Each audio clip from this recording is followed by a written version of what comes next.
ఉభయ గోదావరి జిల్లా పట్టభద్రుల ఎమ్మెల్సీ ఎన్నికలో కూటమి అభ్యర్థి పేరాబత్తుల రాజశేఖర్ భారీ విజయం సాధించారు. నిన్నటి ఉదయం ప్రారంభమైన ఓట్ల లెక్కింపు ప్రక్రియ కాసేపటి క్రితం ముగిసింది.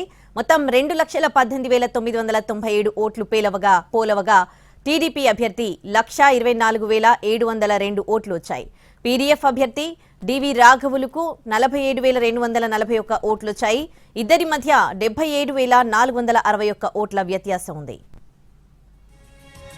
కూటమి ప్రభుత్వానికి ప్రజలు అందించిన విజయాన్ని ఎమ్మెల్సీ ఎన్నికల్లోనూ గ్రాడ్యుయేట్లు కొనసాగించారన్నారు పేరాబత్తుల రాజశేఖర్. ఎన్నికల ముందు కూటమి ప్రభుత్వం ఇచ్చిన అన్ని హామీలు ఖచ్చితంగా నెరవేరుస్తామన్నారు. గ్రాడ్యుయేట్ ఎమ్మెల్సీ ఎన్నికల్లో ఇన్వాలిడ్ ఓట్లు ఎక్కువగా రావడం దురదృష్టకరమంటున్న గ్రాడ్యుయేట్ ఎమ్మెల్సీ పేరాబత్తుల రాజశేఖర్తో మల్లికార్జున ఫేస్ టు ఫేస్. ఉభయ గోదావరి జిల్లాల గ్రాడ్యుయేట్ ఎమ్మెల్సీ ఎన్నికల్లో మ్యాజిక్ ఫిగర్ని దాటి టీడీపీ అభ్యర్థి పేరాబత్తుల రాజశేఖరం విజయాన్ని నమోదు చేశారు. ప్రస్తుతం ఎమ్మెల్సీగా ఆయన ఎన్నికైనటువంటి సందర్భంలో మనతో మాట్లాడేందుకు సార్, ఏంటి మీ విజయానికి కృషి చేసినటువంటి ప్రధానమైనటువంటి అంశాలేంటి? నా విజయం ఏకపక్షంగా రావడానికి ముఖ్యంగా కూటమి ప్రభుత్వం మీద ఉన్న నమ్మకం. ఏదైతే చంద్రబాబు నాయుడు గారు ఒక విజనరీ లీడర్, ఆయన అయితేనే ఈ రాష్ట్రాన్ని అభివృద్ధి చేయగలడనే నమ్మకంతో మరి అత్యధిక మెజారిటీతో మరి జనరల్ ఎలక్షన్లో నెగ్గించడం జరిగింది. అదే నమ్మకం కూడా ఇప్పుడు కూడా కొనసాగిస్తున్నారు.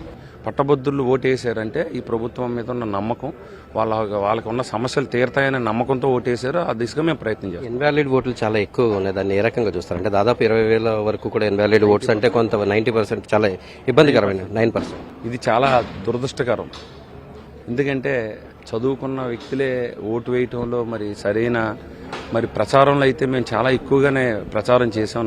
కూటమి నాయకులు అందరూ ఓటు ఎలా వేయాలన్న విధానాన్ని కూడా ఎక్కువ వీడియో రూపంలో చెప్పాం, పాంప్లెట్స్లో చెప్పాం. అయినా కూడా ఇంకా ఎక్కువ అవేర్నెస్ కలగజేయాలి.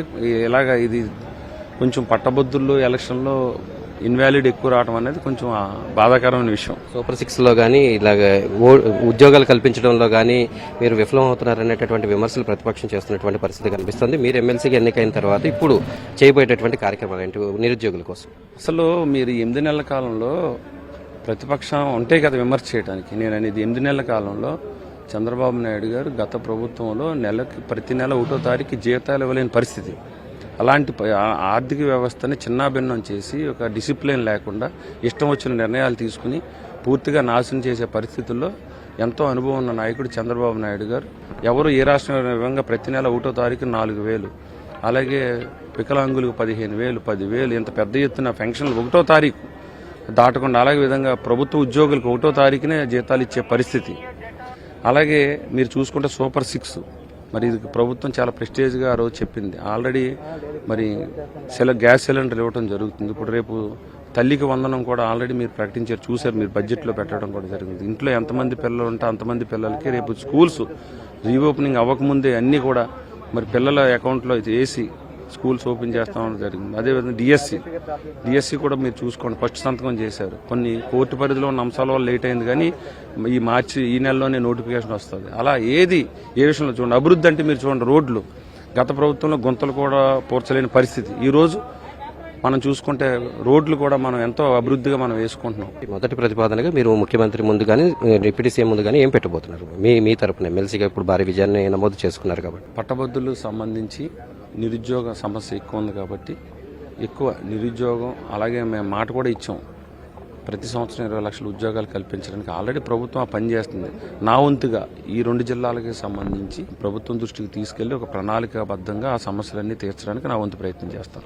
కూటమి ప్రజలకు ఇచ్చినటువంటి విజయాన్ని ఈ ఎన్నికల్లో కూడా ఎమ్మెల్సీ ఎన్నికల్లో కూడా రిపీట్ చేశారని, అయితే నిరుద్యోగ సమస్య పైన తొలి ప్రాధాన్యతగా పోరాటం కొనసాగిస్తాను, ఇచ్చినటువంటి అన్ని హామీలను కూటమి ప్రభుత్వం త్వరలోనే నెరవేరుస్తుంది అనేటటువంటి అసభావాన్ని కొత్తగా ఎన్నికైనటువంటి ఎమ్మెల్సీ పేరాబత్తుల రాజశేఖరం స్పష్టం చేస్తారు.